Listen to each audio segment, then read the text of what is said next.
What's up, everybody? My name is Godzi, and welcome back to another bonus episode of Corpse Party Book of Shadows. Last episode, we got the remaining endings for Chapter 1 and Chapter 2, and got the two remaining name tags in Chapter 2, so we finished off Matsukaze and Musashigawa. And the missing one happened to be Nari, so that's fun. And look at this ending list. We're getting closer, aren't we? So this episode, I'm hoping to get the remaining ones done, because I'd assume they won't take terribly long. Chapter 3 shouldn't at all. So we'll just jump right into it. We're going to start with Chapter 3. We have 3 endings to get, and I gotta look at basically every single choice I have. So this should be the first, like, I should have 5 saves here, yeah. 1, 2, 3, 4, 5, yeah. So this one, this chapter was all just choices, and making the wrong choices obviously gets you to wrong ends, making the right choices gets you to right end, so, yeah. This first one should give me the choice to either stay at the podium or run away from the podium. Yeah, so what I'm supposed to do is stay hidden at the podium. So let's do it. I'll keep hiding. It'll pass by for sure. It'll be okay. But it only took a moment for that decision to come back and bite me.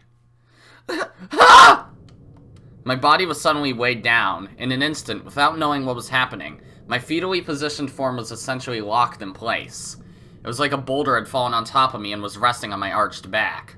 I twisted and shuffled myself around, trying to shake it off. But the more I struggled, the heavier it became. And what's more, it felt like it was slowly inching its way up toward my head, as if it were planning on dropping down in front of my face. Was this a person? Guess who? It was a female voice, reverberating ominously as if bubbling up from the depths of hell. Ah! I squirmed violently, desperate to throw her off of me. Shall we play tag together? Ah! My vision went red, or at least it felt that way. Whoever was on my back had dug her razor-sharp fingernails right into my eyes. I collapsed on the spot. The pain was instantaneous and unbearable. I could no longer hold my position. I could no longer focus on anything but this agony. My eyes! My eyes!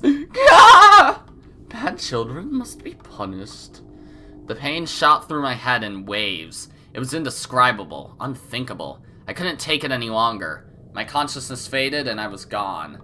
I would never know exactly what had happened to me, but maybe I was better off that way. Well, that was a pretty quick one. Imagine dying because your eyes got gouged out. That wasn't a terribly gruesome one. Honestly, that one was weaker than the other 2 wrong ends that we actually got when we first played Chapter 3. Not like it matters. Alright, so this next ending I'm assuming is going to be pretty funny. Honestly.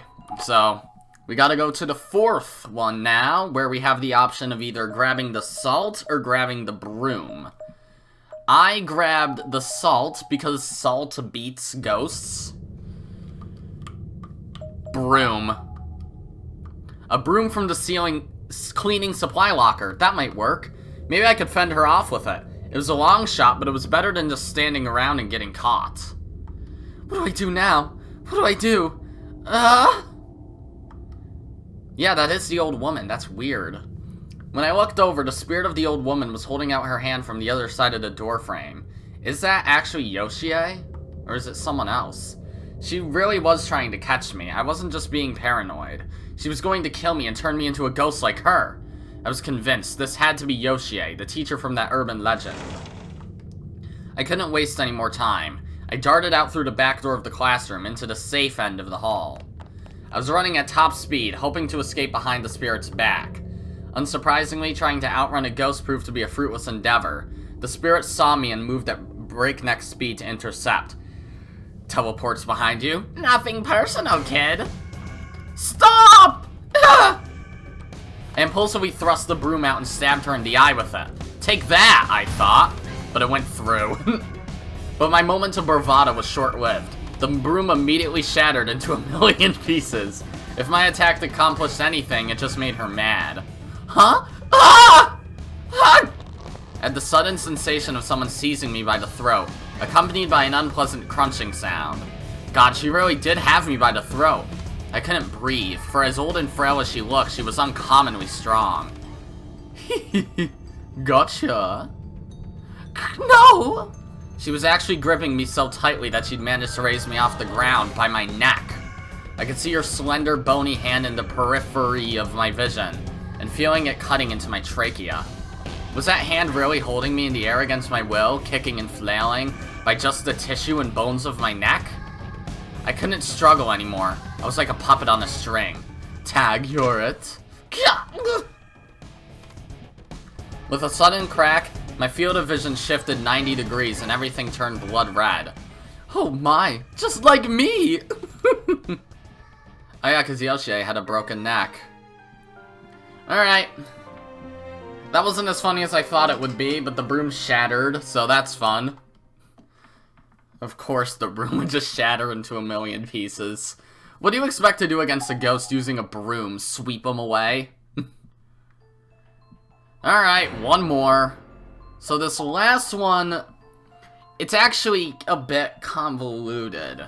Like, I had the choice of either breaking the glass or running away, and apparently neither immediately leads to a wrong end. Breaking the glass obviously brings me straight to the right end. 3, 4, 5. So, there's apparently another choice afterwards. Alright, so we gotta run somewhere else. I have no choice. I have to keep running. I have to find someplace else. Or maybe I could hide somewhere and throw Yoshi off my trail.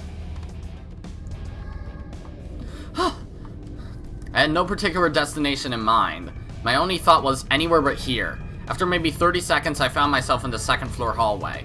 There was an outside corridor connecting the two buildings of the school there, and was the first alternate escape route that came to mind. Naturally, it was walled off from the outside for safety purposes, but the wall wasn't so big that I couldn't scale it in a pinch. I didn't really want to jump off the second floor of the school, but if I had to, I was confident that I'd at least survive the fall with minimal injury. I should consider that a last resort. For now, let's just get out of sight. I climbed the wall faster than I thought possible and dropped down to the narrow ledge on the other side. It was just wide enough to sit down.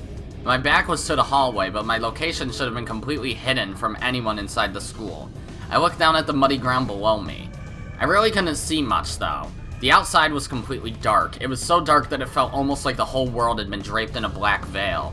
Maybe I should just stay here until morning. I mean, even if I ran, I'm pretty sure I'd get caught.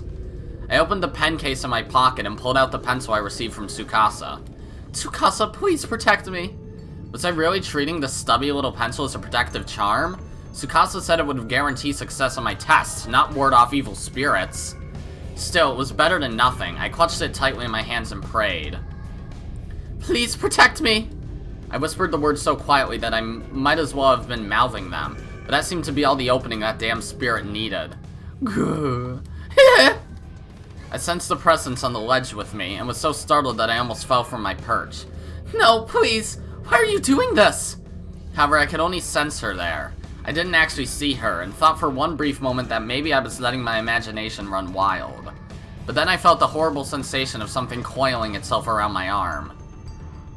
Oh, hi. You mustn't go outside. Eek! Before I knew it, a tall, shadowy figure had half emerged from the wall behind me, and she had me in her grasp. There wasn't much more to her than an indistinct flickering silhouette, but I could clearly see she had a broken neck. Was this a different apparition? Who is the old woman anyways? She seems important, but like, I don't know, maybe she's just another Shinozaki. Her scraggly, root-like fingers were squeezing my arm with tremendous force, pushing aside muscle and tissue and pressing right on the bone. No! What are you? Where are you going, my dear? I'll just be a little longer, so won't you please wait for me? That hurts! That really hurts! I was shaking hysterically and tears were streaming down my face. I was absolutely convinced that I was going to die here. Let go of me! Sachi. I could offer no resistance. She was too strong. All I could do was plead with her. Stop, please! You're really hurting me! I felt like my arm would snap in two at any moment. Let's be together forever. She wasn't just grabbing, but twisting as well. The pain was unlike anything I'd ever experienced before. I couldn't think about anything else. Stopping had become my first and only priority. I struggled violently against the spirit's grip, ultimately breaking free by throwing my body off the wall, toward the unseen earth below. In the face of death, everything really does seem to slow down. I'd read somewhere that this is because the brain is sending out all kinds of distress signals or something.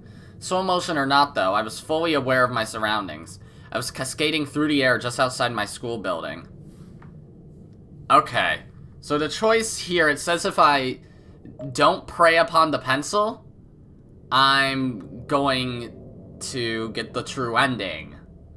So, reach out hands, like as if I get caught by Tsukasa or something. So, apparently that gets me the true end. This gets me the remaining wrong end, so prey upon the pencil. If this is a dream, please, let me wake up from it right now. Those were the words echoing through my head as I clutched Tsukasa's pencil tight against my bosom, like a prayer talisman. Moments later, I crashed into the ground, and a horrible squelching sound echoed in my ears. My neck was... wow, that's lovely. Tsukasa's pencil had pierced deep into my throat. Blood was spurting everywhere. I was practically drowning in it. I'd landed right on it, and it wasn't long before I gasped my final gasp. We did it! We got all the wrong ends. Yay! I knew one of those wrong ends she was gonna die to the pencil. I knew she had to. Alright, wrong end 5. We got all of the chapter 3 wrong endings. Give me that achievement. Achievement unlocked, another time, another space, and it's just a picture of Yoshie. Lovely. Okay, so now we move on to chapter 4. No, we don't. We move on to chapter 5. So, I have 5 missing wrong ends here. Let's just make sure. Let's just make sure there are only 5. We need to make sure that there's 5. 1, 2, 3, 4, 5. Good. Because the list missed one for demise, so that's lovely. So the first one is, we need to jump into the hole as Morishige. So we need to find the one place with Morishige. Well, one of the places with Morishige. Find the hole, basically. Okay, so that's just a place. That's the music room. Fukuroi. It's when Morishige's alone. Wait, when did I go? Oh, yeah, they go to the bomb shelter for that one wrong end. Bathroom. Halls. Door. Here? Yeah, because it should be before he runs into Mitsuki and Fukuroi. Yeah, try going into the hole. So this should give me the wrong end. Damn it! While I'm sitting here waffling, Mayu could be in serious danger, and if anything were to happen to her, well, at any rate, all I need to do is lower myself down, grab whatever's down there, then come right back up. It couldn't be simpler. As long as I proceeded slowly and cautiously, I thought I'd be fine. First things first, I needed to figure out how deep this gap went. The string went in up to here, so a little over 4 meters. That's deeper than I'd expected. My height is 178 centimeters, so with arms outstretched, I'd be about 2 meters or so. Which meant if I grabbed onto the ledge with my hands and lowered myself down, I'd only have another 2 meters to fall. And that seemed entirely reasonable. It was notably less of a drop than one would face when jumping from a second-story veranda, for example. So the only problem, then, is getting back up. Maybe if I grab a few desks and chairs from the classroom and throw them in first. A little stacking could easily give me 1.5 meters of extra height, I thought. And that should get me plenty close to the edge of the hole. I'd probably be able to reach it and grab on with just a single jump. Worst case scenario, Taguchi will be stopping by the entranceway in less than an hour. That's close enough that if I yelled loudly, he'd hear me. Okay. Alright, that should do it. Let's get this over with. So how is this gonna fuck up Morishige? How's he gonna die? Because I don't think we got any wrong ends where Morishige died when we first played through it. Yeah, we only got ones where Mitsuki and Fukuroi died. I think I sprained my ankle. The one thing I didn't predict was that the ground would be so uneven down here. Well, at least I could finally find out what the item was that I'd seen from above. It was like a small notebook. No, I recognized it. This was a student ID. In fact, it seemed to be a Kisaragi Academy student ID. No, it's Mayu's! What is it doing down here? Don't tell me she fell. Mayu! Are you here? Mayu! There were a considerable number of dead bodies down here with me. Most of them were full-on skeletons who seemed like they'd been here for ages, but a handful of them looked like they may have died just a few hours ago. There are so many of them, and virtually every one is wearing what looks to be a modern-day school uniform. What is going on in this wretched place? I briefly scanned the bodies of the departed in the dim, unnatural light that filtered in from above, and found one that was wearing very familiar clothes. Oh. This was definitely the uniform of Kisaragi Academy High School. I was horrified. Mayu, please, tell me it's not you. Huh, it's the class rep. Really? Hey, Shinozaki? Both of Ayumi Shinozaki's eyes were wide open, but she wasn't looking at anything in particular. Those eyes weren't seeing anything at all anymore. Fucking what? How did you do that? How did you die? Book of Shadows, like, all the time loop endings, like, chapter 1, 2, 5, and 6 are all the same universe, right? But Ayumi survived, was still alive at the end of chapter 2, so how the fucky did she die? Shinozaki. Why? Who did this to... Calm down, don't panic. Shinozaki is dead. This is just a body, just one of many in here. That's right, this is just a pile of meat that happens to be shaped like Shinozaki. It's not a person anymore, it's a thing. God damn it. Kishinuma should have been with her. What the hell was that incompetent jackass doing? He was probably off messing around with God knows what, leaving Shinozaki all alone and helpless. And now look at her. I should probably take something for her family. Oh yeah, her family, you know. Hinoe, yeah, she's not dead. Her uniform is too blood-soaked, and it would just upset them. Her underwear is out of the question, of course. And her hairband is just too common. That would make the most sense, dude. You're probably gonna do something stupid. I need something that one could associate with her personally. Oh, I know, the ghost story candles. Damn, guess she doesn't have them on her anymore. It'll have to be her hair, the hair of the deceased, but I don't have any scissors. I guess I'll have to use my teeth. Yes, I'll use my teeth. Why? Morishige, you suck. I had no idea human hair was so resilient. I don't think I can do this cleanly. What about a different part of her body? Perhaps a fingernail? A tooth? Or, yes, that's it, her tongue! Her tongue's the thing! It's alright, Shinozaki, isn't it? It's for your family's sake, after all. Now open wide. Oh, no! Her tongue! It's missing! It's already been taken! Okay, I guess Yoshikazu got to her then. God damn it! Whoever did this, stop messing with me! I guess I have no choice then. I'll have to settle for a tooth. God damn it! It won't come out. Not if I'm pulling with just my fingers anyway. Huh? What's happening? Why is everything going black? Black. Mayu, where are you? How protect...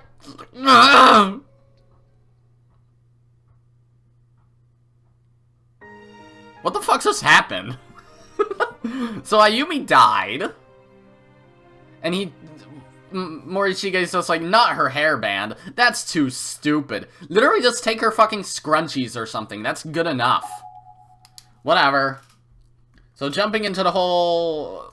everything... So I guess he succumbed to the darkening by trying to eat Ayumi's hair or something. Whatever. That was the most disgusting wrong end so far. Even though it's the only one where Ayumi dies. Actually, no, it isn't. Presumably, at least. That chapter 2 one seemed different. So, now, we have reached 100% darkening as Morishige, which, finally, the darkening actually has some relevance. So, I guess we just need to constantly go down this hallway until we reach 100%.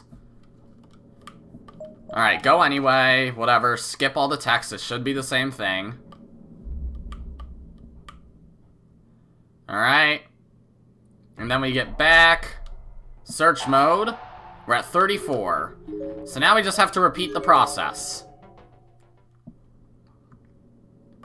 Go anyway. And then turn around, they go crazy, it's the same ass dialogue. We're at 54 now, so it seems like it does 20 every single time, so I should have to do it 3 more times. Go anyway. Why do you keep on going down this hallway? Alright. Then we're back. And we're at 74. Then we go once more. And we should go down to 94.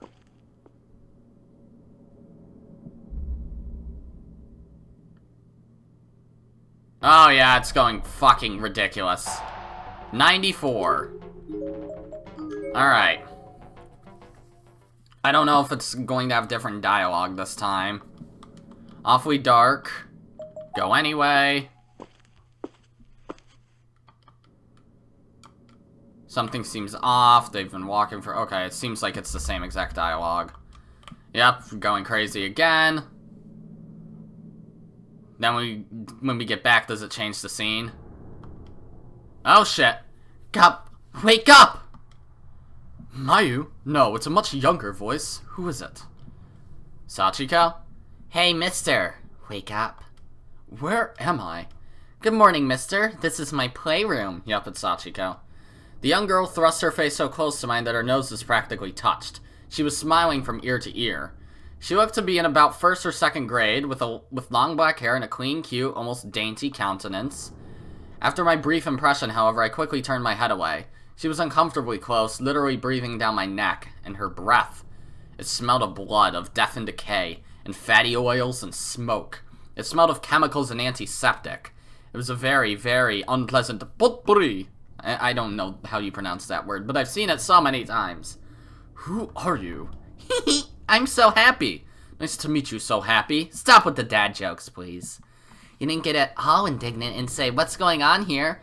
Normally when people wake up here, they get scared and start freaking out. The little girl began backing away from me, her shoulders still shaking and a soundless chuckle.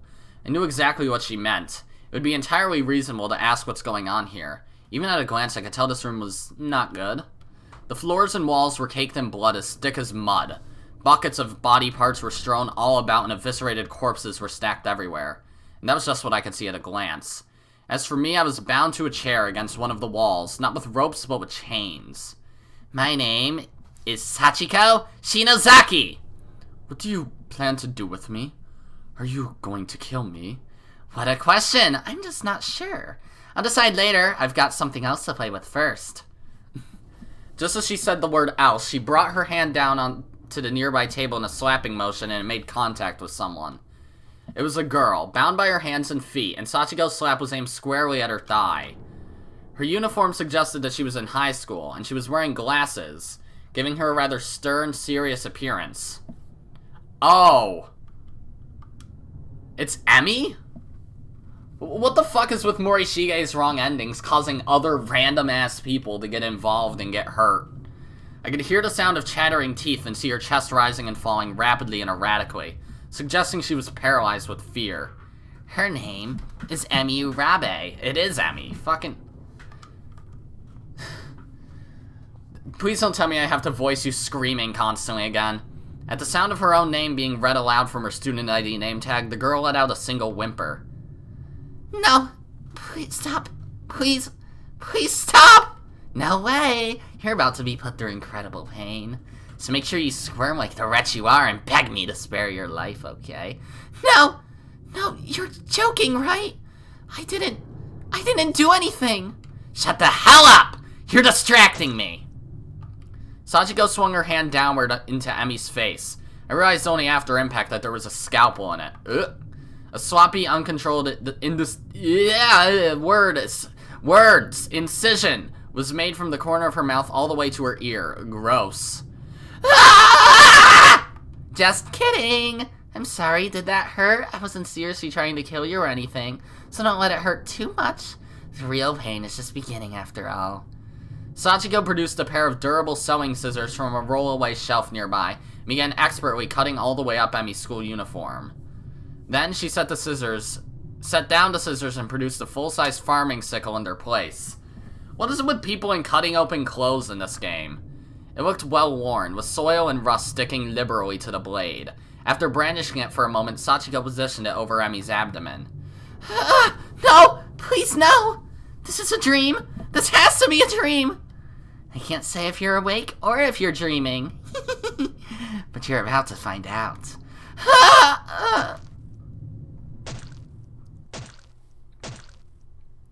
Sachiko slowly shifted her focus from Emi's abdomen to the area just below her ribcage.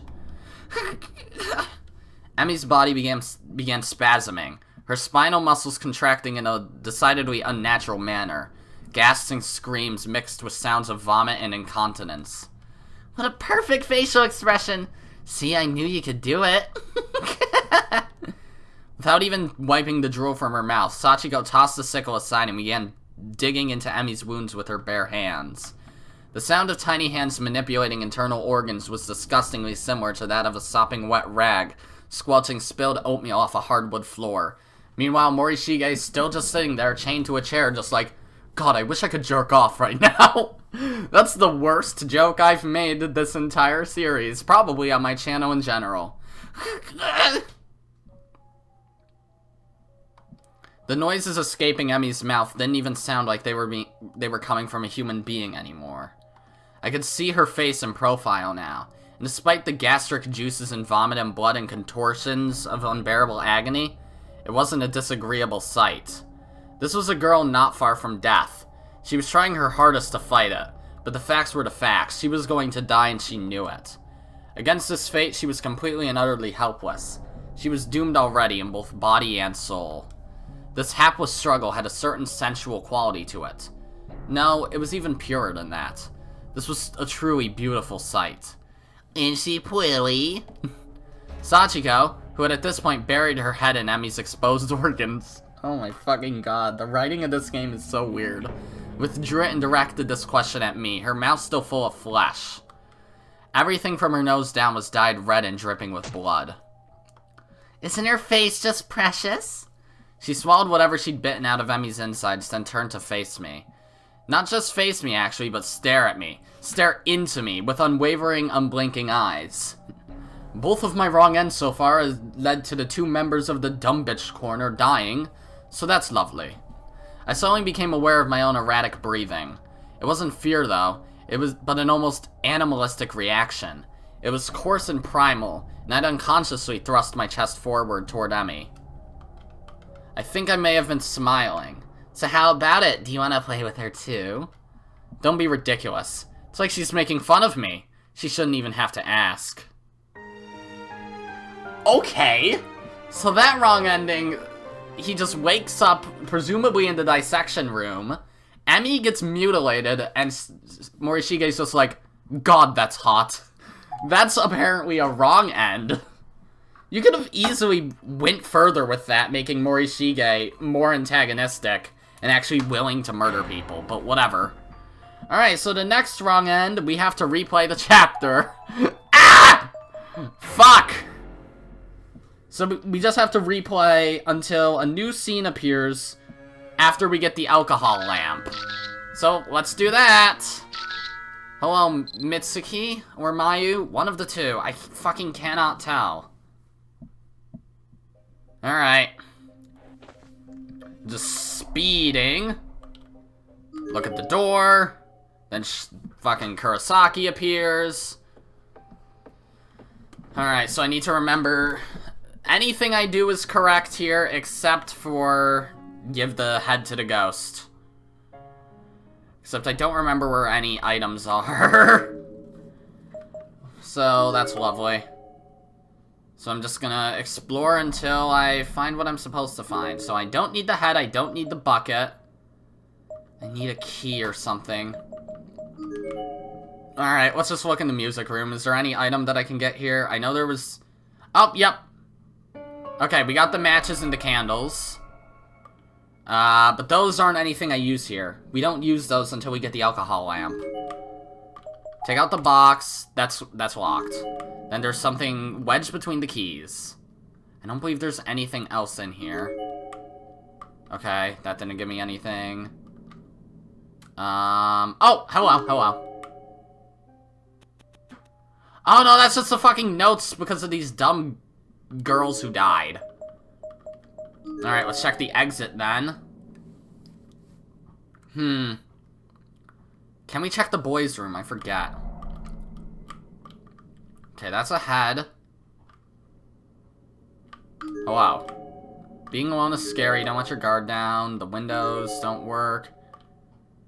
Oh, yeah, there's something in the head. What did we get? Key. Yes, yes. Back to the music room. And then, once we have the key, we can get the box that's inside of the cabinet, right? Or does it open the art room?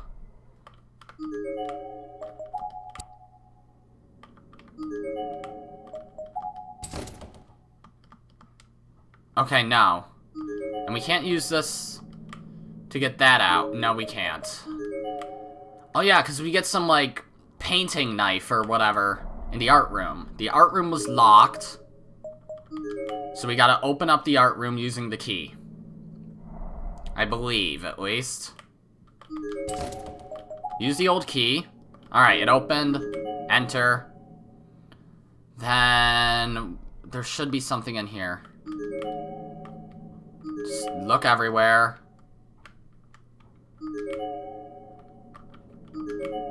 Nope. Yes, take the palette knife. Good.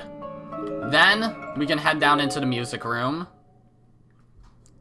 As Morishige, I remember I need the, like, lockpick or whatever, and the rope. The kite string, rather. Alright, so now we can get this out. What did we get? Another key. That opens this.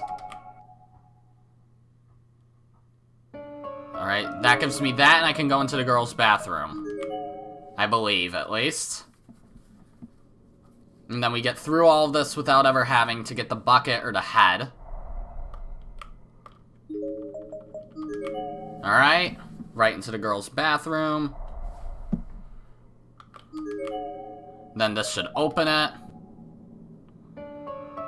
Yep, enter. Alright, at least I remember what I'm supposed to do here. Then I look here. Don't take a peek.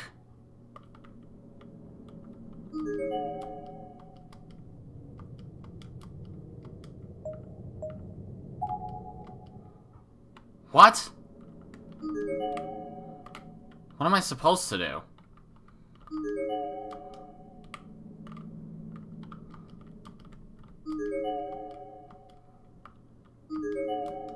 Don't I get a wrong ending here, though?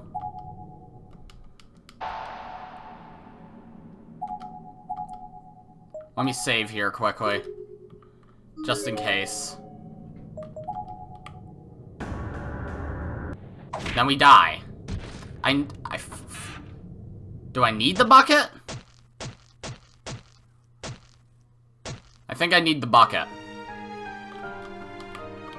I guess I'll go grab the bucket, or maybe I have to talk to the headless man first. I don't think there was anything else I could grab, though. I've already gotten that wrong end game. Okay, press any button. Continue. Load game. Resume. Just in case, let me check this again. Don't do it. Nothing.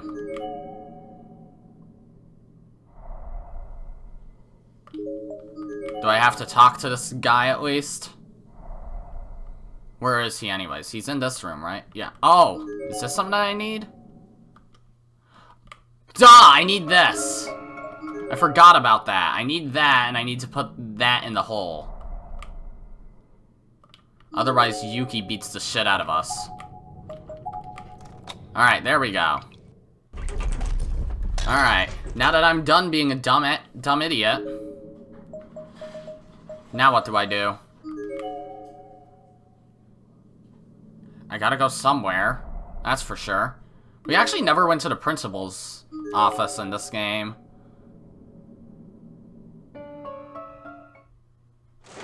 Okay, yeah, then they can go through there. Now we're Morishige. And it's playing his weird-ass theme. There's a hole here. I think we... Oh. Dead body? Okay, yeah, then we run into Taguchi.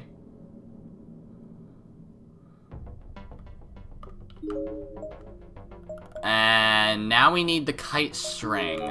We never need to actually meet Taguchi. I just gotta look around for items. Hello. Or is that a note? It's a note. Let's try doing this.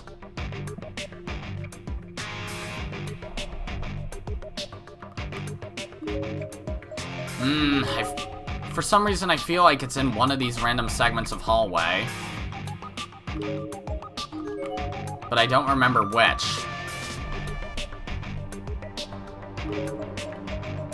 Can I go in any of these rooms? I guess I'll start searching from up there.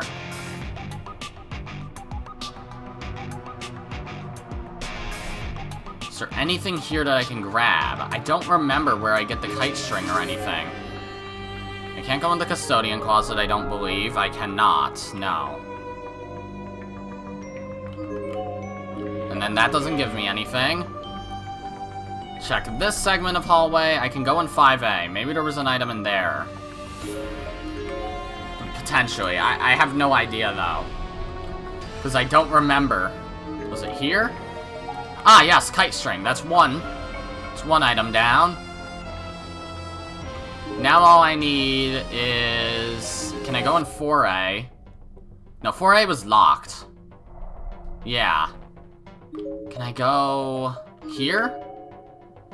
Or can I go to the pool or the locker room? Either way, I need to go to wherever this little lockpick thing is. The classrooms are more likely to have it. Was there a hole there? There's a hole. Shit. Okay, fucking hell. Let's try the locker room then. It's where we got that as Yoshiki, I remember. Then there's this dead girl.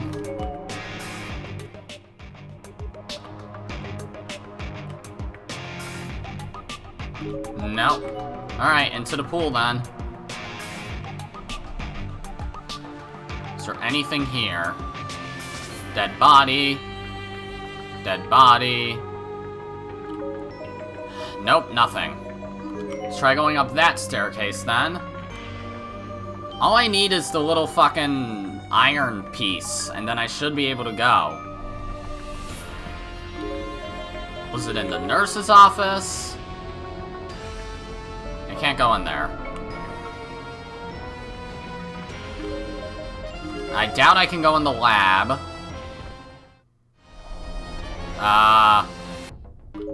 Okay, let's try going into the lab. I can't.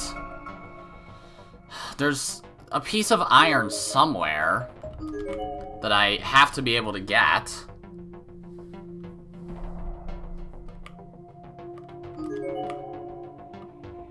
Oh yeah, the logbook. That's something we have to do later also. God, this is such a long chapter. I mean, it did take me like 3.5 episodes to complete, I remember.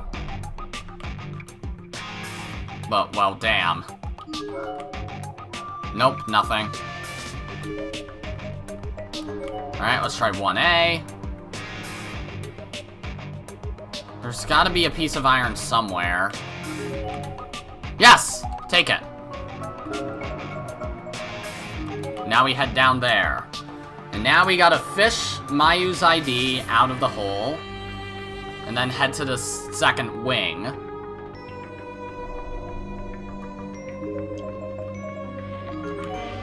And then we should be good. We'll be with Mitsuki and Fukuroi. And at that point, we need to do that whole thing with the logbook. Alright, there. Mayu's ID. Then we head over here. And that should work.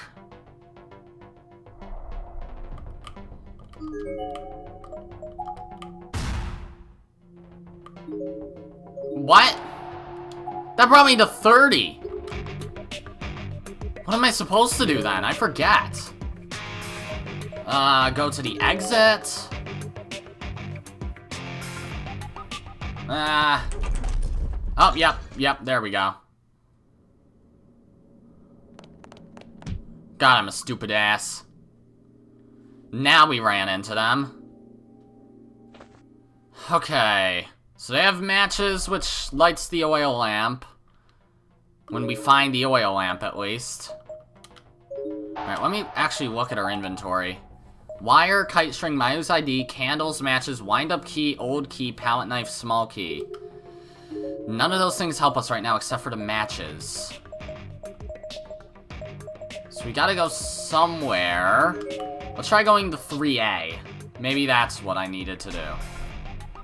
Also, how's my darkening? It's still 30. That's fine.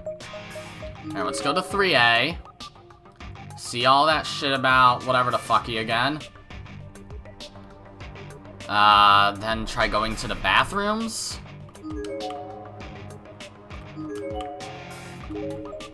Alright, I guess I'll try going up to the bathrooms.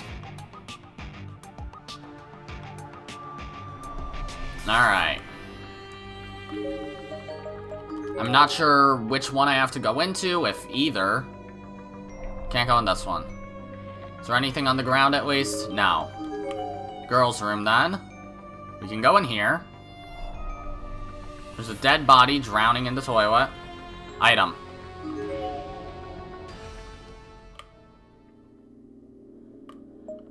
Ah, yeah. So I remember there were numbers I had to remember. Fuck, let me read that again. 8, 2, 4, hell, I'll write it down. 8, 2, 4.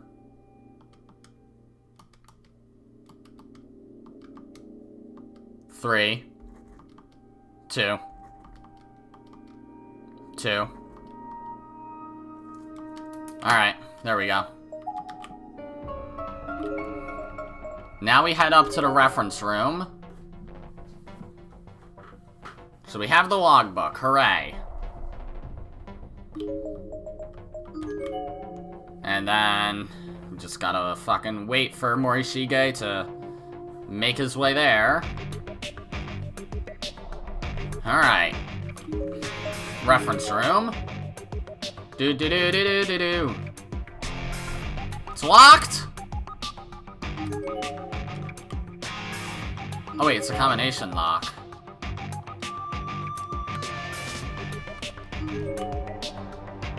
Do I have to look at that and then look at this?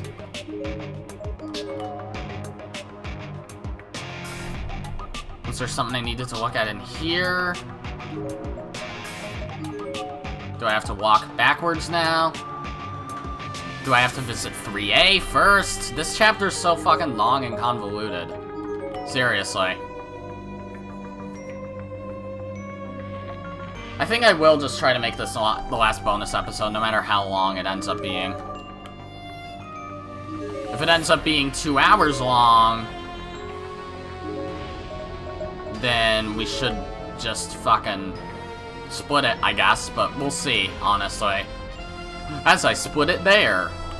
I'm not even sure where I'm supposed to go at this point. Let's try heading here again. We got the message. We have to bring it to the reference room.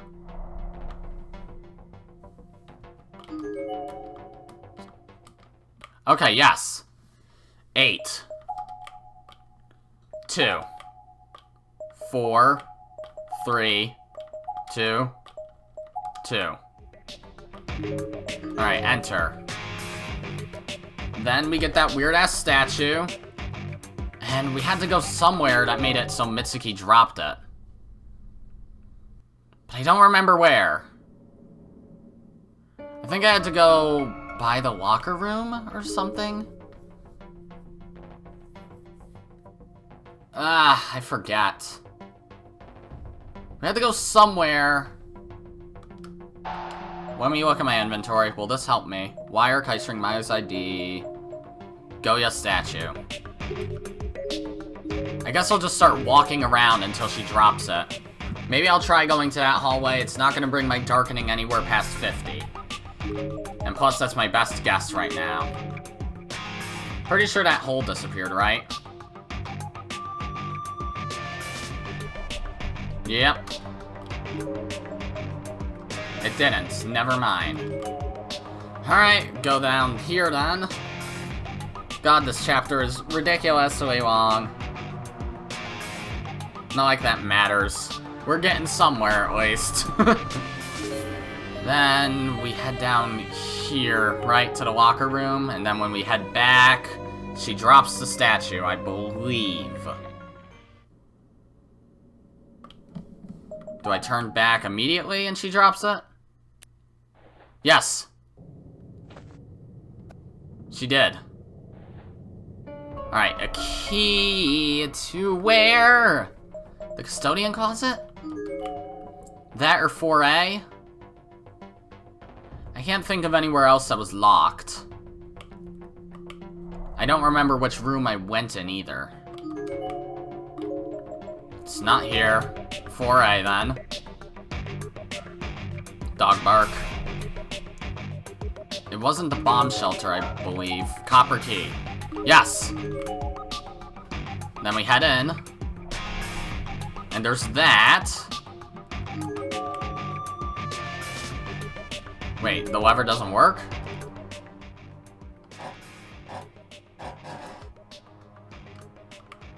Alright, cool. This then. Ah, yes! Alcohol lamp. Finally. Now we head here. And this is where the new scene should start. And I'm gonna have to save, like, as soon as it starts. Alright. So I need to save because there's actually a split decision. So the first one, I need to go to the second floor and light the lamp.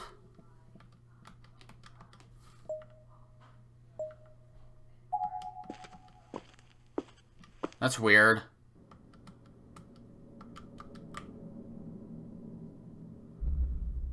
Okay, whatever, this shit again. Okay, my darkening's at 50. I need to go to the second floor. That's what it says. So there should be a new scene now that we're here.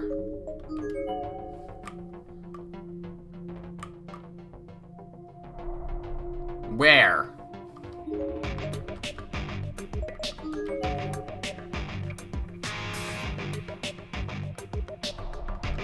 Whatever. I'll try lighting the lamp, see if anything happens, I guess. Because it says a new scene should appear as I play the chapter normally. Light the lamp. It would certainly be a lot brighter, whatever. I got matches!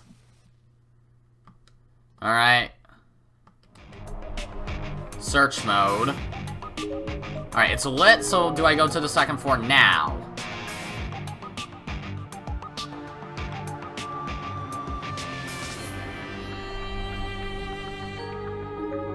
Let's try it.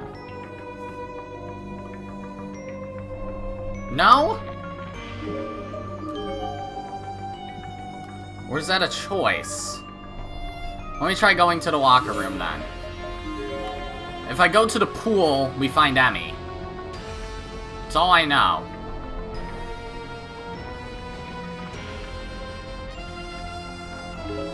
Alright, whatever, let's find Emmy then. Maybe it happens after this? Yeah, they find Emmy, she's going crazy. Morishige's laughing, just like, ah ha ha. Okay, is this it? Where's this?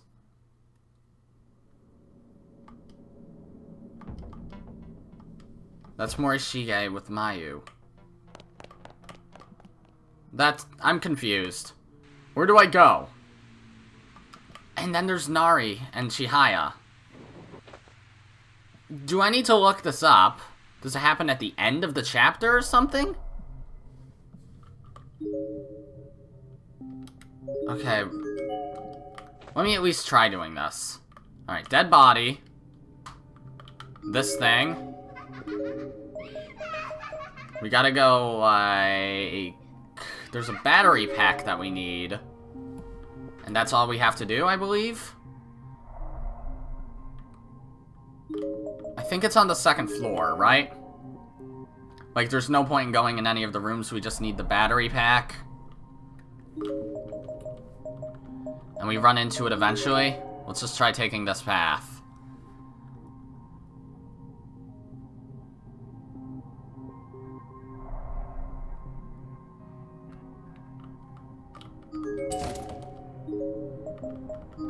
Alright, let's try doing this then. Maybe it's downstairs? Did it happen when I passed by the boys' room? Yes. Ah, yeah, because there's this guy.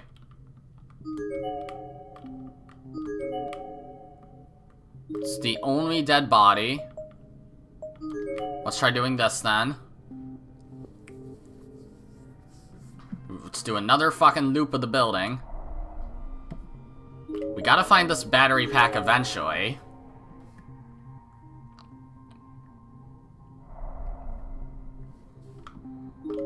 Where is it? I have no goddamn clue. I might just pause the recording quickly and look up a guide. Because I don't know. Okay, I'm gonna check quick. Be right back. Okay, so according to a guide, it's kinda weird. So I think, like, all it did beforehand was it went up to the staff room, and you can't go into the staff room. And then you go into the music room and you investigate everything, and there's nothing you can do there, and then you do the same with the art room. Then you head up and the game automatically stops you at some point.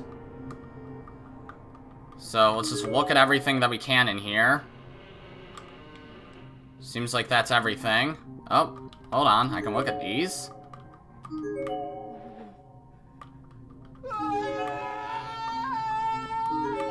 That's new. Alright, I don't think I ever did that originally anyways. Stop screaming. Yeah, that was fucking overboard. Now we look here. There's a couple things in here. There's like this. There's the whatever the fuck. There's this. There's this. There's this. And there's this. So now right here it should stop us automatically and we get the battery pack. Yes! Right here. Alright, so we got that, and now we have to head down to where Tagachi is, I believe. It said also, regarding Wrong End 6, I guess. We just have to complete the chapter as normal, and then it's after everything else. Alright. So then there's this mess. Morishige pops out, and he's just like, ah ha ha ha ha.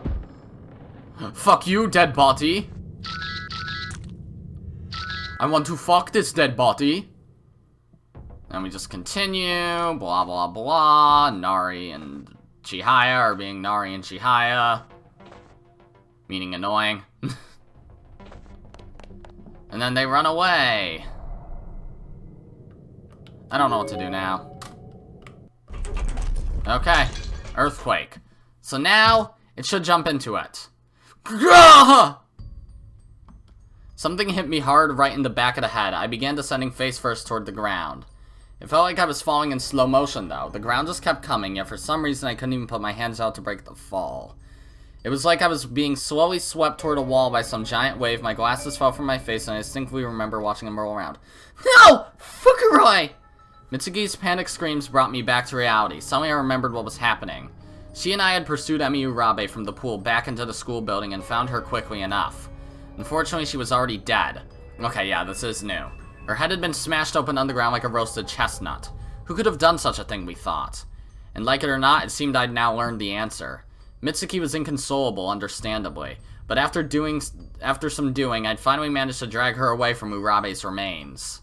We'd just begun walking back to the school entranceway when I got struck from behind and found myself careening toward the floor. Bastard! I was losing focus. We could still make out the pool of blood spilling from my head, accompanied by a sound reminiscent of a leaky faucet. And unfortunately, I could also make out the vague form of a man standing over me, raising whatever he'd hit me with into the air for another strike. Wait, stop! I instinctively shielded my head with my right arm, and felt every nerve ending and every muscle in it twist unnaturally as the blunt object came down. My arm! Fukuroi! No, please stop! Stop! Mitsuki's tomboyish face looked uncharacteristically wrinkled and puffy, with tears streaming down both cheeks, or maybe it was just my blurry vision. Mitsuki, run! Mitsuki, run. No! No! Mitsuki's sobbing screams and frantic footsteps began receding into the distance. This made me feel a little better. At least she'd be safe, I thought. It took only moments for my vision to go completely dark, but then I had taken a hammer to the head. Still, considering what I'd just been through, I'd expected to be unconscious by now, but I wasn't. I could feel every part of my body clearly. I kind of wish I couldn't, considering, but I was pretty sure I could still move, so at least for the moment, so I decided to do my part. With my uncrushed left arm, I reached out blindly, felt my attacker's leg as he began turning to pursue Mitsuki and grabbed on tight. I won't let you go after Mitsuki. Mitsuki was important to me. Was I still alive? I couldn't even count the number of broken bones I'd suffered, and I could still feel every one of them. My head, my arms, my ribs, every part of me was throbbing with agony. No one part of my body hurt more than another. Every injury was unbearable. I must say I'm impressed to still be alive in your condition. Probably Sachiko? Someone was next to me, down on one knee, head right at my ear from the sound of it. A young man, probably around my age. Oh, can you hear me? What happened? I couldn't see a thing at this point, not even vague shapes, but the voice addressing me sounded somehow familiar. Felt this was someone I could trust. Be careful. Save the others. The others? Please, Mitsuki. Yamamoto? Mitsuki, help her. Oh, this is Kazami. Alright, I can do that. I'll be certain to look out for her. Even without seeing his face, I could tell he was sneering when he said this. Then in the next instant, I felt something hot bore into my abdomen. It's time for you to rest in peace. Though they say even when you die, your pain never goes away here. Why? Well, does it matter? You're going to die anyway. Mitsuki, run! Mitsuki, run! Okay. Can I save yet? Alright, I'm gonna save here. I'm gonna save over this, in fact. Which way? Okay. So, it says I need to go to the second floor and then light the lamp. I'd assume this gets me the true ending then. To the second floor.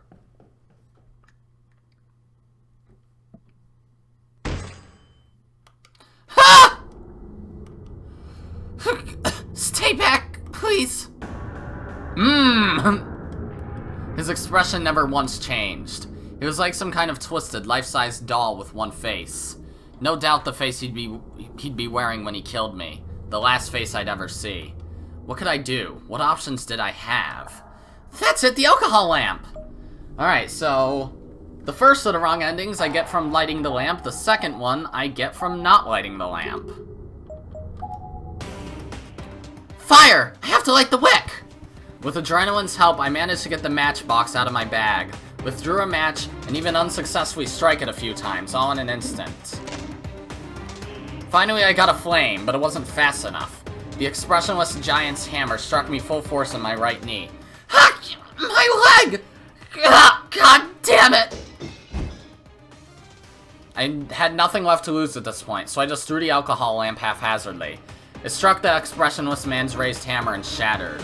The sizable amount of methanol spilled from the shards, all over his face and chest, and there, thankfully, it burst right into flames.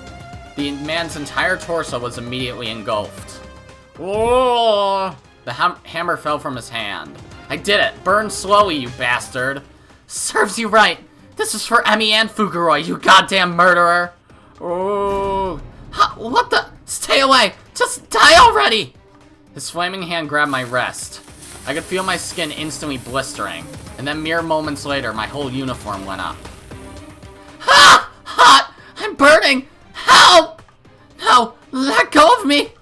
His grip was so firm, it felt like it was going to break my arm. Why am I saying this out loud? And the fumes my uniform was giving off couldn't be good for me. I could feel every fiber melting into my skin. It was charring me to the bone. Ah, no! God! Make it stop! Let go! Please! No! Help! Somebody! Tongues of flame were licking my neck. I could feel my ears burning. I think it even reached my hair. It just wouldn't go out. No matter how much I shook my head, it just kept climbing higher and higher. And then I felt something else on my face. His other hand? It was dry and cracked. Was this what I got for resisting so much? My vision quickly brightened. Everything was tinted white now. I pinned you to the floor, stop! It felt like the back of my head had just struck the floor. And I was fairly certain he just broken my nose, crushed it flat. I feel blood flying everywhere. Not enough to douse the fire though, of course, if blood can even do that. I didn't have the luxury of slipping away into unconsciousness. There was no time for that. Before I had a chance, the expressionless man had picked up his fallen hammer and begun pressing the red-hot steel into my face. The sound it made was like dropping a raw egg into a preheated frying pan. The searing pain I felt was far worse than anything I'd yet experienced. Ah! Hot! Hot! God, no! Half my field of vision instantly went out like a spent light bulb. I could no longer see out of one eye at all. Probably because it had been completely burned out of its socket. At this point I could feel my skin bubbling. But then the oddest thing happened. I caught a scent of burning flesh in the air through my battered and flattened nose, and it smelled good. The giant man, still completely expressionless despite even more engulfed in flames than I was, readied his hammer for another strike. The skin on my face was melting away, but he showed no sympathy, no emotion of any kind. He just raised that hammer as if he were on a singular mission. He was aiming right between my eyes, and then he swung down with all his might. Alright, finally, that wrong end took forever, but we got it. So now we just gotta reload and choose not to light the lamp. Wrong end 6, so there's 2 more. Press any button. Continue. Load game. And here we go, resume from this data. Try something else. No! Let me go! Ah, no! Let me go! Let me go, damn it! No! No! Instantly, wrong end. What's going on? Something smells really good. It was the same sort of smell one might catch while walking past a ramen stand. You know, I am pretty hungry. Chihaya, can you hear me? If you're listening, I want you to remember. Remember! Who's that? It's a girl's voice, and it sounds like she's crying. Didn't we promise each other we'd soldier on, no matter what? Didn't I tell you we'd find Nana, Hikari, and the others and get the hell out of here? It's scary and lonely in here. Sure, but you have to look out for yourself. Chihaya, are you listening to me? I can't protect you anymore. Do your best, Chihaya. What's happening? Oh wait, this is Nari? I'm burning! I'm burning! Help me! I can't simulate panic with Nari's voice. Mom! I don't want to die. Please. It's so hot. It hurts so much. What was happening to her? My mind had been in a rather hazy state, but this poor girl's terrified screams, as if someone were tearing her heart out, brought me back to reality. I realized that my hands and feet were bound to a chair, and I was facing another young girl who was similarly bound and writhing in pain. She was wearing a school uniform I didn't recognize, so she must have been brought here from some other junior or senior high school. Were it not for the uniform and the voice, I might have had a tough time determining gender, as her face looked neither male nor female, young nor old. It was simply too burned to discern anything at all. From the top of her head down to her neck, and even halfway down her torso, she was thoroughly charred. She'd essentially been browned, and virtually all her hair was singed off, not unlike a Peking duck hanging outside a Chinese restaurant. Her skin was thoroughly cracked, with bits of pink flesh oozing here and there. And her eyes looked blank, cloudy, and watery. Only the bottom of an order of sunny side-up eggs. Only her teeth remained relatively intact. I can't breathe. I'm sorry. I have no idea how much time passed after that. For a while, the only real sounds were her chair rattling as she shook, and and her murmurs of agony. Then all that stopped and the girl fell silent. Considering where she'd been burned, I suspected her lungs must have given out in the end. Though really, it could have been any of a number of things. What is this? Why is this happening? My mind was a blank slate. I was beginning to lose my grip on reality and may have even laughed a little. I was in a home ec classroom maybe? A science lab? And all around me were arms, legs, heads, and other body parts, all simmering in pots and pans.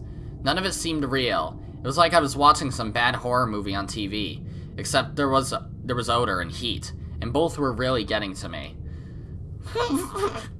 I was getting nauseous, but not from the smell. It was instead from the thought that this aroma of human flesh boiling and frying was making me hungry.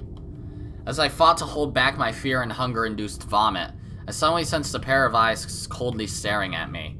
I looked in the direction from which I'd felt the sensation, and saw before me a little girl in a red dress just standing and watching. You picked a great time to wake up. It's your turn next. No, this can't be happening. This can't be happening. The little girl lifted a frying pan from a nearby gas burner and brandished it in her right hand. Steam rose from the hot pan, and I could see bubbling oil spattering all along its surface. I wonder what song you'll sing for me. I could see the expression on her face clearly now, mischievous, hungry, and positively jubilant, without even a trace of sympathy or remorse.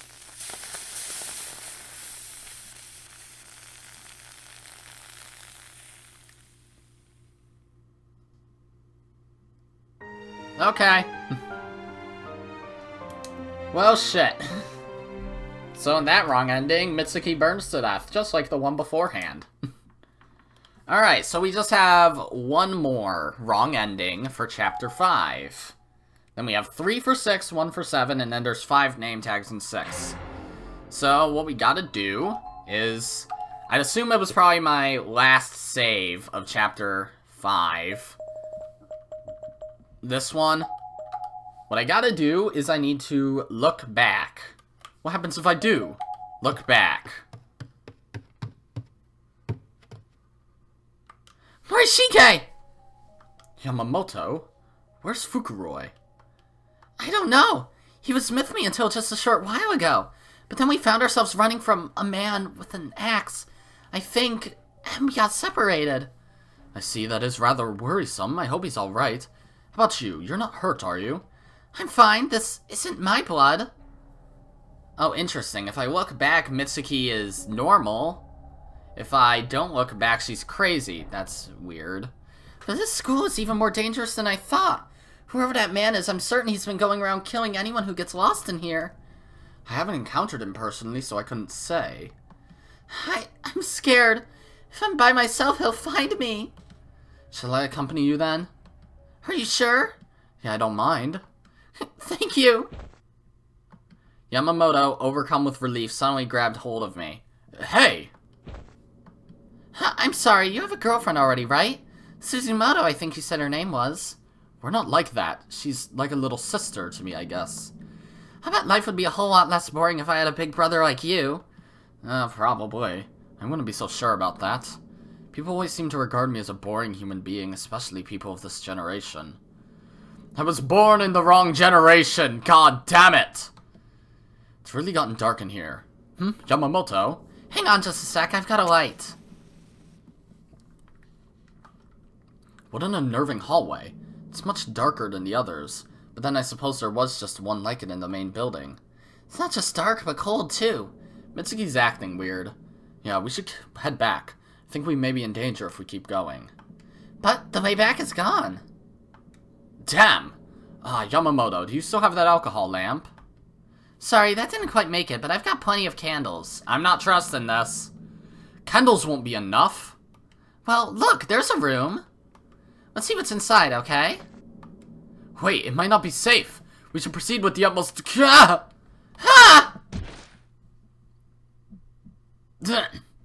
Sorry, I didn't hurt you, did I? What's with this stupid anime bullshit? I'm just fine. Please, don't misunderstand. I didn't mean to. Never mind that. Let's say we have a little chat. Yeah, she's acting weird. What do you... Don't you like me, Shay? Don't call me that. Okay. Who are you? Who do you think I am, Shig? Cut it out. Don't call me that. I tried to pick myself up off the floor, but she grabbed me tightly by the wrists. Let me go. How do you know about me? About Mayu? I struggled with all my might, and in the process, I inadvertently slapped Yamamoto, or whoever this was, square in the face. Is it Sachiko? Ow! How dare you raise your hand to a girl, Shig? Yep. Your arms just detached, kid. The skin from Yamamoto's face began peeling back, and a little girl's face burst out from within, covered in blood and muscle tissue. I don't even know how it's possible, but black hairs burst out from the Yamamoto suit next, spreading across the ground like a black wing unfurling. Immediately, a musty smell began permeating the air, and I became aware of all the body parts around me. Hands, feet, entrails, and a veritable lake of blood. There's something about this musty place. Were you always her? What did you do to Mayu? Now what did I do to her? I remember she wouldn't shut up. She kept chirping Shig, Shig, Shig, like a Japanese sparrow. A Suzume, if you will. But she's not chirping anymore. Want to see for yourself? No. No! No, that can't be! I've been watching you, you know. I like you. You've got promise. People like you do show up from time to time. Freaks of nature who have a real affinity for this place. What are you trying to say? What the hell are you planning to do with me? You scared. That's understandable, but the thing is, I get you. You're not afraid of people dying, you're just afraid of you dying. Let go of me! Sure, I'll let you go. And when I do, I want you to walk over to that door, let the school guide your way. It's where you'll find the person you've been looking for all this time. Shig, don't look at me. Not the way I am now. Mayu! I'm quite looking forward to your reaction. But if it's boring, I'll kill you. True to her word, the girl let go of my wrists. Her body then began sinking into the floor, little by little until there was nothing left of it. It was as if she were lying along the shore as the tide came in and slowly rose above her body, or maybe the school just swallowed her up. The only things that remained of her were Yamamoto's school uniform and that face mask made from her skin. Is this a dream? Or have I just completely lost it at this point? Either way, I need to see Mayu. She's alive, she has to be. Mayu, I'm coming for you.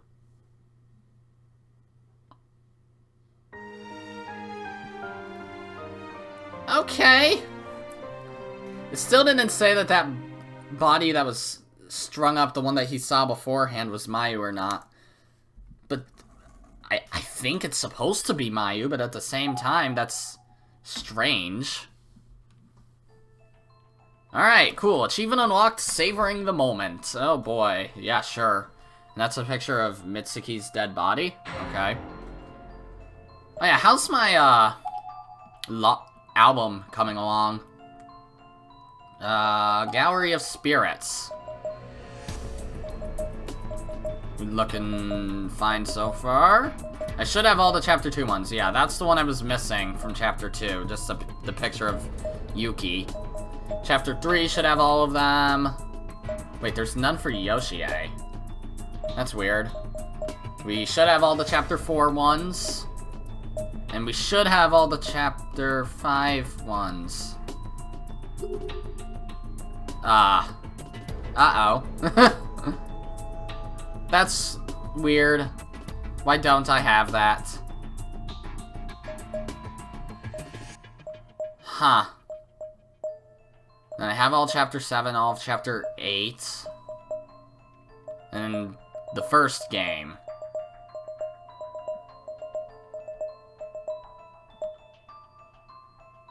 And all these weird things. Yep. How's my unlock status doing anyways? Oh damn, it's pretty high up. What music tracks would I be missing anyways? How many am I missing?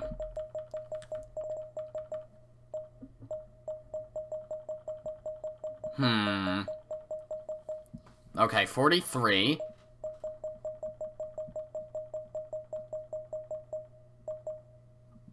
66.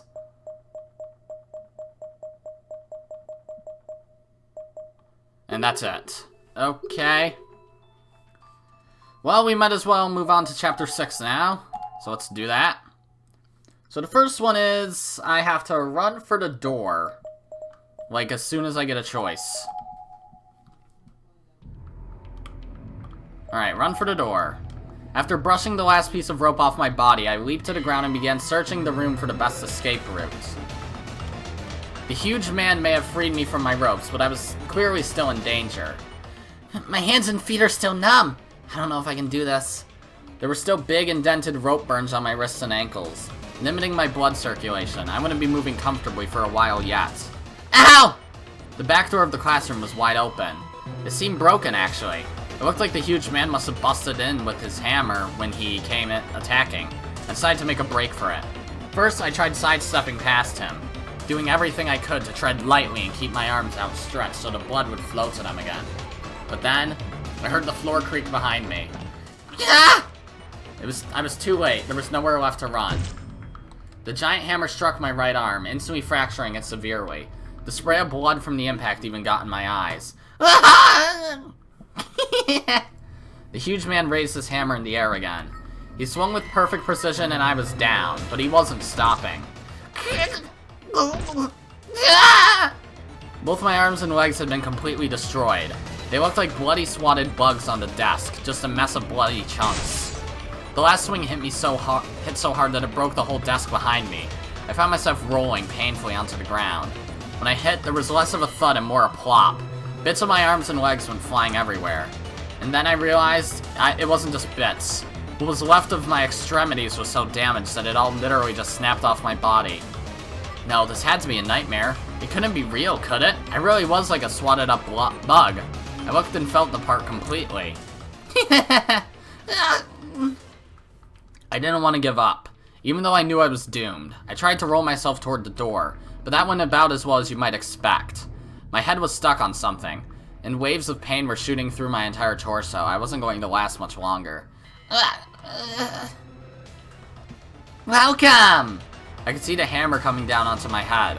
And then for a split second, I could see in two opposite directions at once as my skull cracked down the middle like a watermelon. Lovely. Okay, that was a quick one. So that's what happens when you run for the door. So the next one is reach 100% darkening in the lab by not picking up the acid. Sure. So I guess I'll do that. Alright, press any button. Continue. Load game. So that should be my second save file when I gain control in... Okay, I have a lot of saves for this, actually. Resume from this data. So I need to not examine that. Examine the door. Might be able to get out from the front. No, the huge man is there. I can't get past him. Maybe if I find some way to distract him, I can make a break for it. Whoa! That brought me to 30 immediately. So if I do that again, 60. 90. Might be able to get out from the front. No, the huge man is there. Whoa! What's going on? Am I fainting? I couldn't move any part of my body. I'd just fallen completely limp and my vision had gone black. I felt like I was being swallowed up by the darkness and there was nothing I could do to stop it. It was seeping in every part of me. Big brother, help. Well, that was quick. That was a really quick one. I thought that would take forever, getting to 100% darkening, but if that brought me right to 30. Alright. So that's wrong end 2. One more. I think first, though, I'll try and pick up the remaining name tags. Should I do that? I don't know. Whatever. Load the game. So the last one says, examine the cabinet when trapped in the dissection room and reach 100% darkening. So... actually don't have any saves in there. But if I choose this, maybe this is before I get there? Take the loose piece of wood. all this shit. She puts her underwear there because this chapter was fucking stupid. Alright, let's try heading for the body pool now, because this is where all 5 of the missing name tags in this game should be. Assuming I can even get in there right now, which I should be able to. Okay, all this mess. I just need to somehow be in here in search mode.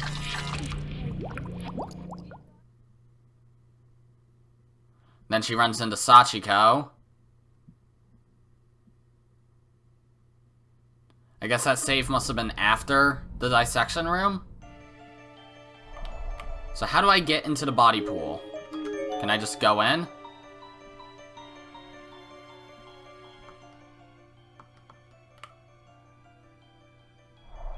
Oh, fuck off.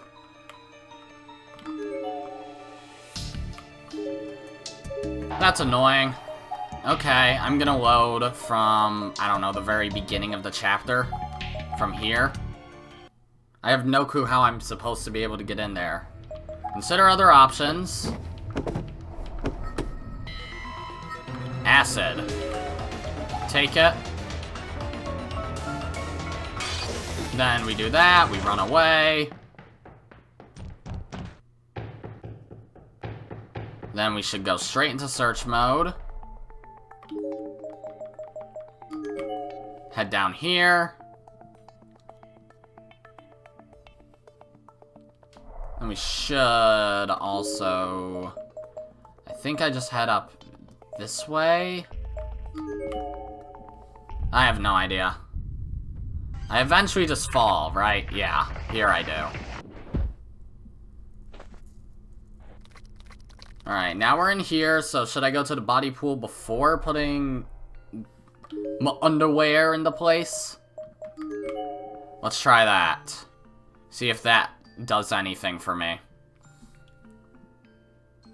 Because I shouldn't run into Sachiko yet. What? Oh my fucking god. How am I supposed to get into the body pool? That's where my missing name tags are.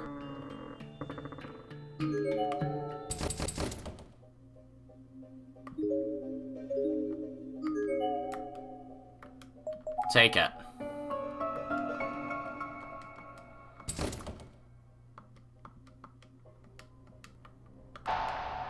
That's interesting. Okay, I might as well get this end. Why not? Take the key. And then this time... wonder if I can use the key to get out. What's going on? Am I fainting? It hurts. Big brother, it hurts. I couldn't move any part of my body. I'd just fallen completely limp and my vision had gone black. I felt like I was being swallowed up by the darkness and there was nothing I could do to stop it. It was seeping into every part of me. Big brother, help. Yay, wrong ending. Okay, so that's the last wrong ending for chapter 6. But I don't know how to get the fucking name tags, so I guess I'm gonna look that up. Achievement unlocked, little sister, big sister. Nice. Alright, be right back. Time to look up more shit. So I figured it out. You have to go through, like... okay, once you run back into Sachiko, you'll eventually be able to go back into the body pool. And go into search... I don't know if I actually did when I first played through it, but... I need to run into Sachiko. Enter the body pool. Take that. All this shit again. Alright, so we do this, like I did before. Then I have to go to the death room, where we will have that whole scene where I either check the sink or the closet. Alright, now I'm locked in here. Check here, nail puller, and this is how we get out, because, of course... that makes sense, doesn't it? So now we can head to the body pool. It progresses the story, then we head into the death room, progresses the story, head into the body pool, And then we can check for anything we want. We can check the remaining 5... We can get the remaining 5 name tags, basically. Alright, speed through all the dialogue. This takes a while. No kidding, right? How did I complete this chapter in essentially 1 episode? Oh yeah, because it took an hour and a half. Alright, so we go into the death room. And then all this shit. And now I can go into the body pool, apparently. Which doesn't make any sense, but whatevs. Maybe we just need this song to be playing. Who knows? Alright, in we go. Big sis! Sachiko had come to a halt and was grabbing loosely at the cuff of my skirt. What's wrong? I don't like this place. It feels scary. Yeah, it does. I don't want to be here either. How about we go over there instead? Okay. Finally! Alright, so now I can get the remaining 5 bodies, which 1, 2, 3, 4... Is it, like, in the bucket or something? Whatever. Let's get this one. It's a half-decayed skeletal corpse. Based on what's left of its clothing, it seems to have once been a schoolgirl, though there's no way to tell age. There is a student ID name tag lodged inside the shoulder joint, however. Komashiro Trade School Asuka Mizuno. There we go. That's one of them. 2. There's a rotting corpse here emitting a horrific odor. Age and gender are virtually impossible to determine from outer appearance alone. There is a student ID name tag, however, bearing a decidedly female name. There we go, the Shobu one. Shobu University Middle School Akiko Sekine. Then there's 3. It's a half-decayed skeletal corpse. Age and gender are virtually impossible to determine from outer appearance alone. There's a student ID name tag, however, bearing a decidedly male name. Karasuyama High School Tsuyoshi Kawasaki. Then there's this one. It's a half-decayed skeletal corpse. Age and gender are virtually impossible to determine from outer appearance alone. There is a student ID name tag, however, bearing a decidedly male name. Takine Municipal Middle School Yuki Tanaka. And then do I just have to check these? Partially decomposed corpse. Alright. Rubens Academy Senior High School Satsume Kurogi. So now that should be all of them. Ooh, fuck. My darkening goes crazy here.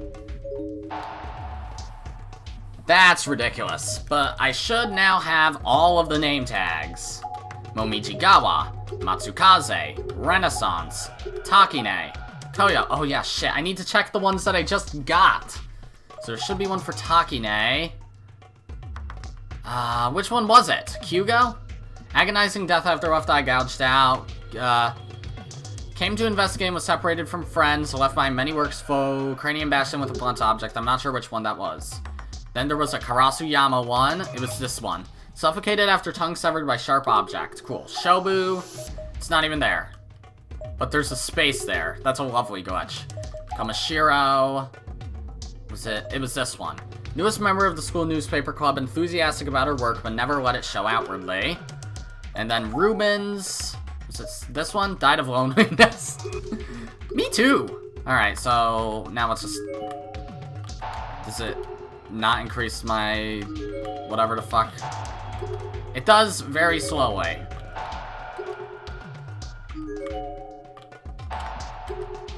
Okay, whatever. Let me just load. Actually, no, save. Back to title. Is it gonna give me... Yes!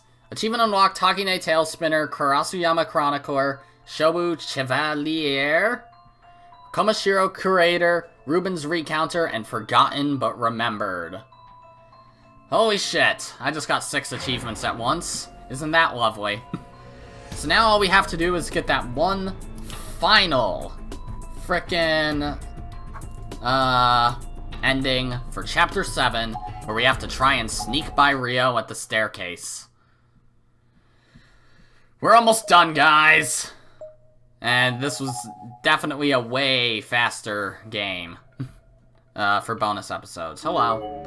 It appears to be the ghost of a young boy. Look closer. Kill me. Got you! Okay, fades to red. Fades to black. That was the most anticlimactic wrong end ever. Got you! Red, black. I guess they were just like, we need to put a wrong end here somewhere. I know. Let's just put Rio on the fucking staircase. Achievement unlocked, cracks showing, and achievement unlocked, painfully aware. Cool. So now I should have all the achievements, right? I don't. Which ones am I missing?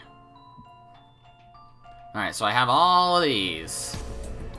Ghost Stories built and played a conversation in the EVP machine. Oh, well that sounds like a pain, and I'm not gonna do that. Maybe I'll do it off screen, but I don't think I really need to bother here. I messed with it last 2 episodes ago. And No Corpse Unturned unlocked all artwork, music, and cast messages in the bonus menu. Really? So, you're telling me... Let me get that off the screen. I need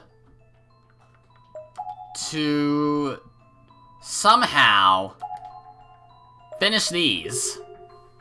Okay, my album and the music. The only thing I can think of is just do the other choices that I never did that still get me true ends. Because Gallery of Spirits, I think I'm only missing 1 image in Chapter 5, so I can think of where that is at least. Right? Yeah, there. But I'm pretty sure I can figure out where that is. Every other image is here. Cursed Phonograph, am I still missing 2 songs? 1, 2, 2. I'm missing 2. So I think the only things I can think of are... Well, I might as well just speed through shit and try and get them.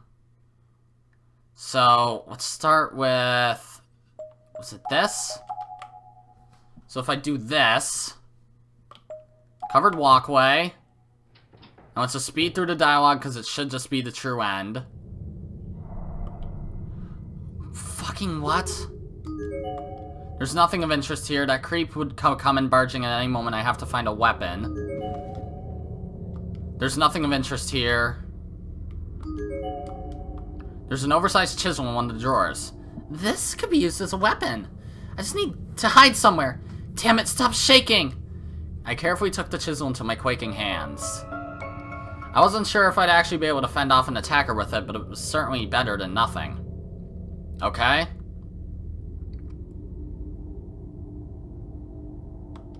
Kurosaki really isn't around. Where the hell could he have gone?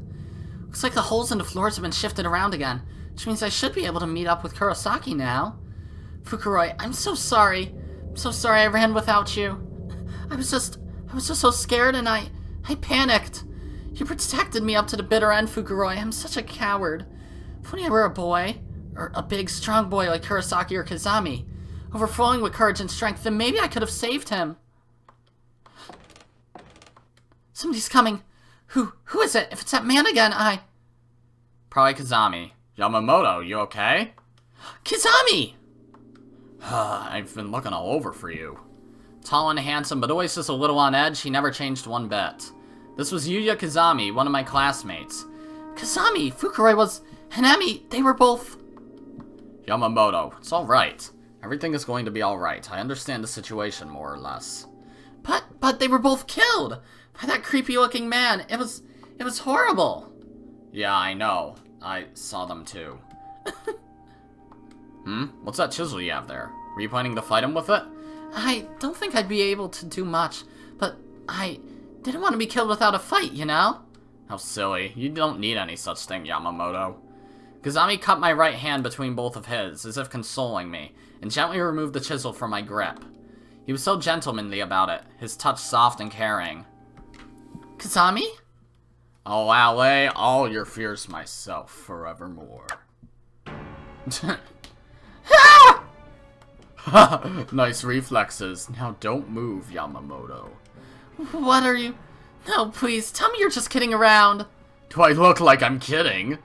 Well, I guess I wouldn't look much different either way, really. Not about you dying, Yamamoto. What? What was going on? Why was he doing this? What? Why? No, please, don't do this! Regarding your dead friends, there's one fatal misconception you seem to have made. Fukuroi didn't die from the hammer wounds inflicted upon him. Rather, he was stabbed to death. Kind of like this. No! No! You intend to run then? You know I'll catch you. Such a waste of effort. Why? Why? Why would he do something like this? I want to mess around with everyone again. To hold study groups, to gossip, to smile and laugh. We were supposed to be friends forever. So why? Why has it come to this? I don't get it. I just don't understand. Why are you saying that out loud? I don't know. Why can't I trust him? I can't trust anyone anymore. And Morishige's just walking around like, doo-doo-doo. Candle shimmering here, whatever you do. Don't look back. Mitsuki's running. Blah, blah, blah. I've read this before. I ran as fast as I could, as far as I could. It was obvious to me that now that even Morishige was out of his mind. There was no one left I could trust. Upstairs! I run upstairs! Well now, it's Yamamoto. Without even a moment's hesitation, my classmate Kazami suddenly swung a giant chisel in my general direction, narrowly missing me. Eek! Are you okay? Stay back! You're free to attempt an escape, but don't push too hard. You wouldn't want to overexert yourself after all. No! No!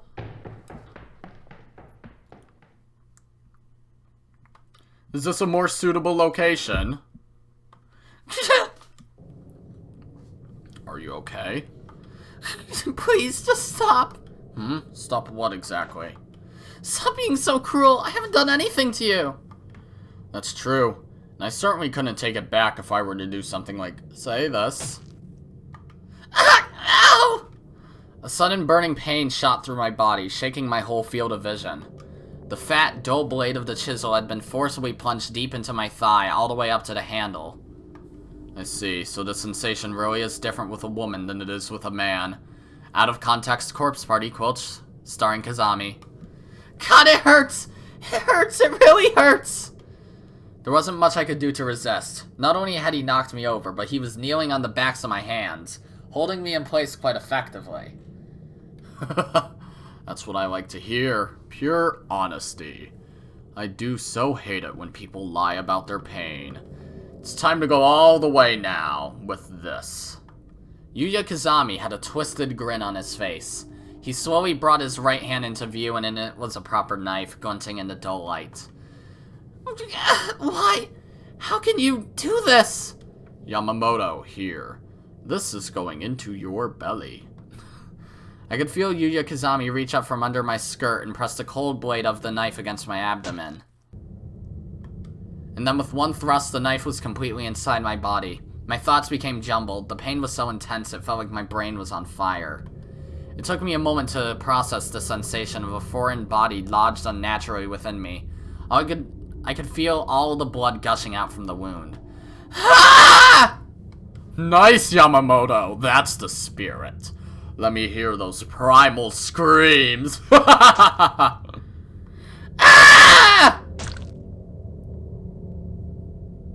I never felt anything even remotely like this before in my entire life. Couldn't even describe it if I wanted to. The pain receptors in my body were off the charts. I couldn't comprehend the things I was feeling. But despite my confusion and agony, I knew one thing for certain. If I couldn't stop this from happening right now, I was going to die. Every part of me was in agreement on that. My nerve endings were screaming it, and my brain could focus on little else. I might as well have been on fire. It couldn't hurt any more than what I was experiencing. No, it was too late for me. I could tell that the wounds inflicted were irreversible, irreparable. I had to accept it. I was going to die. I'd begun vomiting blood, and it was beginning to lodge itself in my respiratory tract. Breathing was becoming harder and harder with each passing moment. My abdomen had been so completely minced at this point, and the pain was so intense that I wished I could just leave my body altogether. My arms and legs were cold and numb, and my sense of reality was beginning to waver. My last breath couldn't be far behind. And yet Yuya Kazami was smiling. It was a distant, relaxed smile, as of someone looking up at the stars or smelling a rose. It was the smile of a psychopath, the smile of a person about to end my life. For no particular reason. My, you've gotten awfully quiet. I'd love it if you'd howl for me again. In your dreams, you creep. I couldn't believe those words were coming out of my mouth. I could barely speak through all the blood I was spewing, but I was standing my ground. Huh? I will not perform for you, no matter what. You bitch. For just a moment, Yuya Kazami's psychotic grin turned into a bitter, scornful frown. But then, as quickly as it had vanished, the smile returned. The hell is that? You trying to stand up to me? Don't hold back on my account. Hey. What's wrong? You're too quiet. Scream, goddammit! It hurts, right? Give me some dialogue. Something to work with. You got nothing to say to me. You don't want to cry? Beg for your life? Maybe? Maybe shit didn't come. I was concentrating so hard on biting my lip and holding my mouth closed that I swear I'd forgotten how to breathe. I think I even broke my molars from the sheer force of my determination not to yield to Yuya Kazami's twisted desires, and I didn't even care. I can make an Undertale and a Persona 5 reference, all with just this one text box, so I will. Man, this girl's commendable, isn't she, Joker? Do I talk ever? I don't think I ever do. What would Kazami's palace even be? He sees Heavenly Hosts Elementary as, what, a shooting range, perhaps? Or more like a stabbing range? Dear Yuya Kazami, the utter bastard of, I don't fucking know. What sin would that be? Lust? Wrath?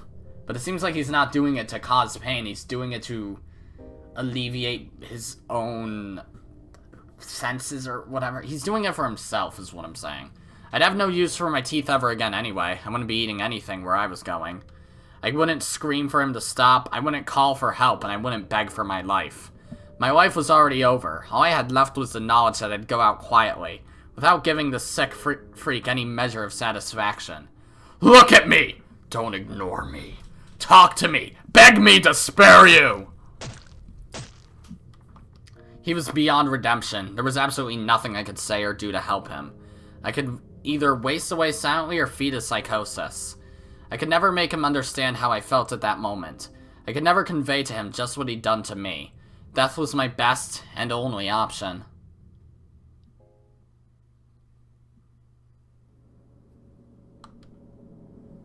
Yamamoto?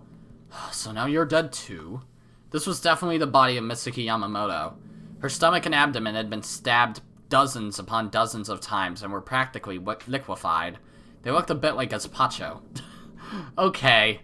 Her body was still warm to the touch too, meaning her death must have only just occurred. How strange it feels to see a person dead after just speaking with her mere minutes ago. But to Yamamoto, you're beautiful, you're exquisite! The transformation is night and day! Here you lie, fully exposed and unrestrained, but utterly helpless. You don't mind, do you? If I take you with me, that is. Interesting. So then her body is just... Okay, so that is Mayu's body, the one that's cut open.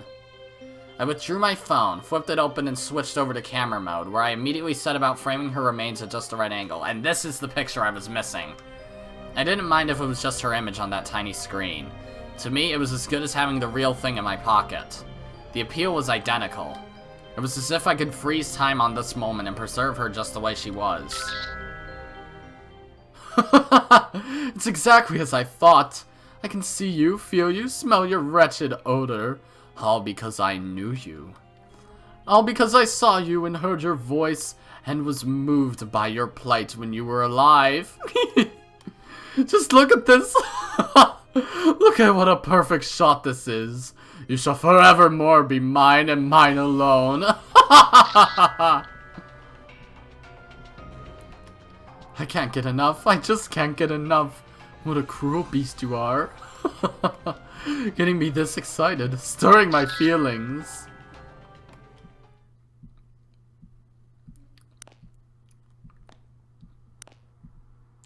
And then is it just the ending as usual? I should find some place. Yep. I almost forgot about tape. Yep, that is the same text. And then he's, oh, I'm a crazy bitch. There, we beat it. Again, technically. Chapter 5 clear, no shit. So did I get it? No corpse unturned? No! What am I missing? And I went into options again. Damn it. My album should be complete at least. Bonus. Unlock status. Album complete music. I'm missing one song. From what? Which song am I missing? Okay, that one I just got. The one that was in the 40s. After game over. Jingle A.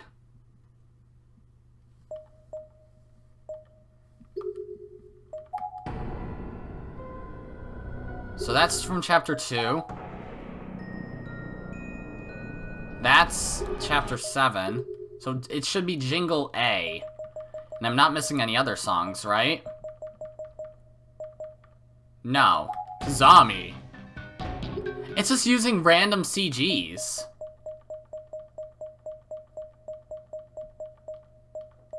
Wrong end. It is just using random CGs, even for... Yeah, it just chooses a random fucking CG. Or just places where it played, I guess? Okay, definitely not. Okay, I can't think of any places where it might be. Unless, load game. There are 2 points where it has split dialogue, I'm sure. That I didn't have before. Here. If I'm just like, what the fuck, Kazami? I'd assume it's gonna be different. Why did you do it? I can't believe you're capable of this. And he's just like, fuck you. Okay, it's the same text as usual, and then it goes to this. I have to listen to the music. Is that it? Shouldn't be.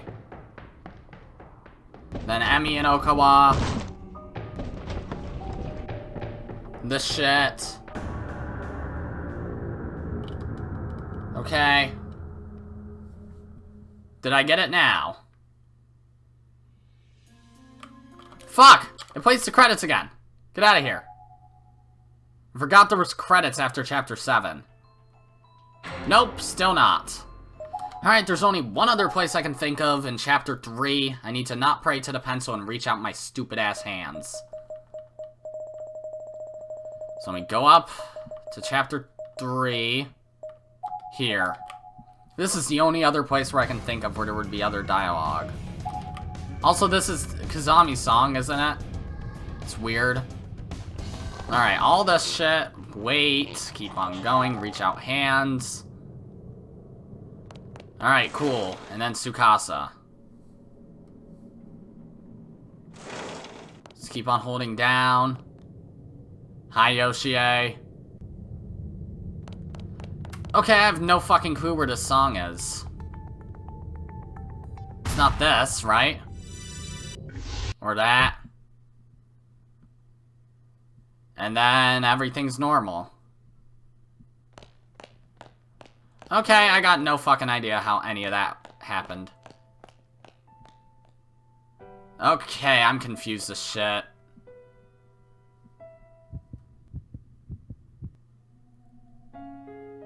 Yeah, this... I don't get it. I can't think of any place where it could have been. Meow, meow, meow, meow! I have no fucking clue. Meow, meow, meow, meow! Yeah, I have no fucking idea where it would be.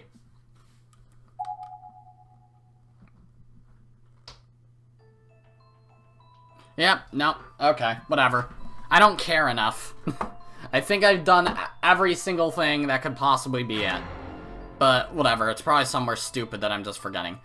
Either way, then, that's going to be it for Corpse Party Book of Shadows, guys. I don't know if I'm gonna end up splitting that episode or not, but whatever. If you liked this series, then maybe I should say what the next one is. Alright, so apparently Corpse Party Blood Drive isn't on Steam yet, but it should be eventually. But there is another Corpse Party game on Steam called like Sachiko's Hysteric Bash or something like that. I don't know if that's just a spin-off or something else. But either way, I'll get around to playing that eventually. I'm gonna say this though, don't bank on it until like next year. Like, honestly, because there's so many games coming out this year that I plan on doing playthroughs of. Like, Daemon X Machina, if I can fit it in, but that one's up in the air, same with Code Vein, but like, definitely Link's Awakening, definitely Pokemon Sword, definitely I, the Somnium Files, Astral Chain, of course I'm already playing Three Houses, etc, etc, etc, Shenmue 3, which brings me to what the next game is going to be. In order to play Shenmue 3, I have to play Shenmue 2, so that's what I'm going to be doing next. Yay! I'm not terribly excited, but it's just like, Shenmue's story at the very least is good, so yeah, look forward to in 2 days when I start Shenmue 2. So if you guys liked this series, be sure to press the like button, and if you didn't like it, then fuck you too. Remember to subscribe, follow me on Twitter, and hit that notification bell to stay up to date on all my videos and stuff. And as always, my name is Godzi, and I will see you all next time. Goodbye!